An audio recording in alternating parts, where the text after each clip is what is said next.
Hello, today we're gonna be talking about organizational structures. So the first structure is clearly a pyramid diagram, which is based on a hierarchy, and it shows a chain of command. So the higher you go, the more command you have, and more responsibility and authority you have, as the two arrows symbolize. And the lower you go, the less command you have.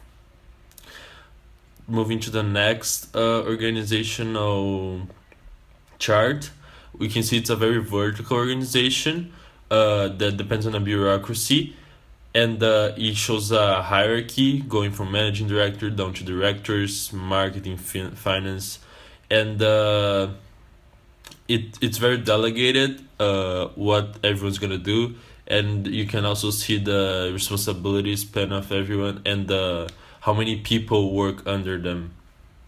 So moving on to the next, it's the contrast between a flat and a vertical organization.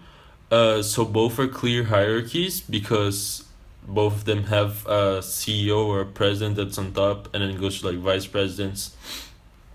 And both are hierarchies, but the second one is delayered. So the first one is delayered. So the middle layers have been cut out, and the second one has a bigger chain of command, has a bigger hierarchy. So the next one, the entrepreneurial one, is a different organization chart. It's very centralized around the MD, and everyone seems to have the same amount of power except for the main position. So it is very decentralized, and but everyone also knows what they're doing. They're very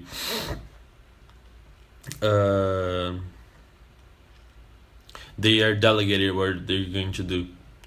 So moving on to the next one, to the circular flat one. It is very flat, as the own name says. It's decentralized because there's no main guy and everyone has the same amount of power as the circle symbolizes. There are no layers, no hierarchy, no chain of command. However, there are clear delegations, so everyone knows what they're doing and everyone has a specific job. But everyone still has the same power.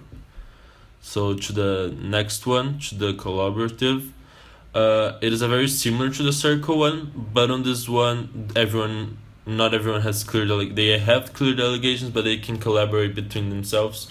So it's more free, and I think it's better for smaller companies because if they have less workers, they're able to share their ideas and make a better product overall.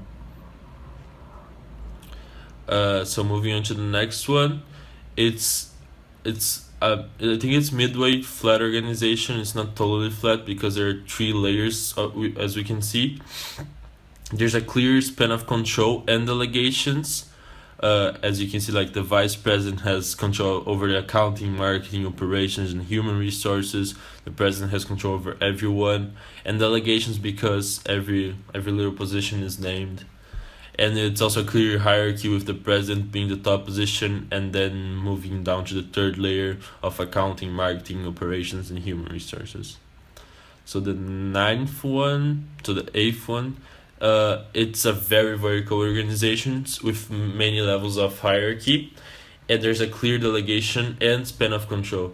So clear delegation, basically people know what they're doing, there are clear functions for everyone, for every worker, and a span of control, basically the CEO has control over product C, product B, product A, and those have control over the president, that has control over the vice president, over marketing, language, and financial, and something else. So yeah, it's very vertical, and it's very basically for very big organizations that have many workers. So the ninth one, it's a flat organization. It only has two layers of power: the president, and then the vice presidents, and the directors.